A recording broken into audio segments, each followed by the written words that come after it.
President Trump to deliver commencement address at Evangelical Christian Liberty University.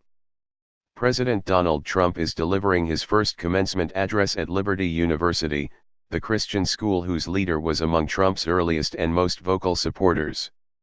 Trump's remarks Saturday on the Lynchburg, Virginia, campus will mark his first extended public appearance since he fired James Comey as FBI director this week. Trump has stayed largely out of public view since Tuesday, when he removed the head of the agency that is investigating Russia's role in the 2016 election, along with possible ties between Trump's campaign and the Russian government. Trump lashed out at Comey on Friday, tweeting that Comey better hope that there are no tapes of our conversations before he starts leaking to the press. Trump's chief spokesman refused to comment Friday on whether active listening devices are in the Oval Office or elsewhere in the building, a non-denial that drew comparisons to the secretly taped conversations and telephone calls that led to President Richard Nixon's downfall in the Watergate scandal in the 1970s. Trump had earlier criticized Comey as a showboat and a grandstander, and the president's warning prompted new accusations of interference with the FBI's Russia investigation.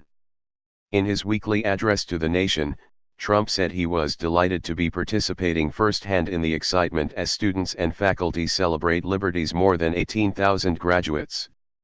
The commander-in-chief typically addresses graduates of one of the U.S. military service academies, and Trump is scheduled to speak at the Coast Guard Academy in Connecticut on Wednesday.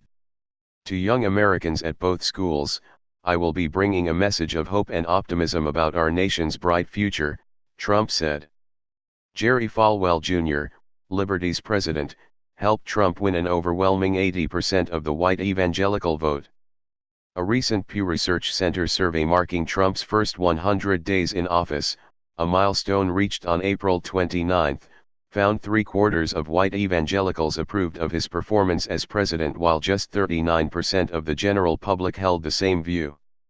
Christian conservatives have been overjoyed by Trump's appointment of Justice Neil Gorsuch to the Supreme Court, along with Trump's choice of socially conservative cabinet members and other officials, such as Charmaine Yost, a prominent anti-abortion activist named to the Department of Health and Human Services.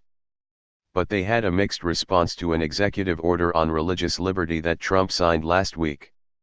He directed the IRS to ease up on enforcing an already rarely enforced limit on partisan political activity by churches. He also promised regulatory relief for those who object on religious grounds to the birth control coverage requirement in the Affordable Care Act health law. Yet, the order did not address one of the most pressing demands from religious conservatives: broad exemptions from recognizing same-sex marriage.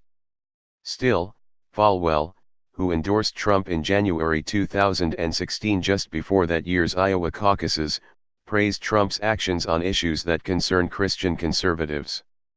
I really don't think any other president has done more for evangelicals and the faith community in 4 months than President Trump has, Falwell told the Associated Press in a telephone interview. Falwell became a key surrogate and validator for the thrice-married Trump during the campaign, frequently traveling with Trump on the candidate's plane and appearing at events. Falwell often compared Trump to his later father, the conservative televangelist Jerry Falwell, and argued that while Trump wasn't the most religious candidate in the race, he was the man the country needed. Trump has spoken at Liberty University before. He courted Christians there in January 2016 with a speech that drew laughs from some in the audience when referred to one of the Bible's books as 2 Corinthians instead of the more common 2 Corinthians. In that speech, Trump promised, "We're going to protect Christianity, and I can say that. I don't have to be politically correct." Newly elected U.S. presidents often give their first commencement addresses at the University of Notre Dame, the country's best-known Roman Catholic school. Presidents Barack Obama, Jimmy Carter, Ronald Reagan, and George W. Bush did so during their first year in office. But this year, Vice President Mike Pence will speak at Notre Dame's graduation, becoming the first vice president to do so. University spokesman Paul Brown declined to say whether Trump had been invited to the May 21 ceremony, saying it was against school policy to reveal who had turned down offers.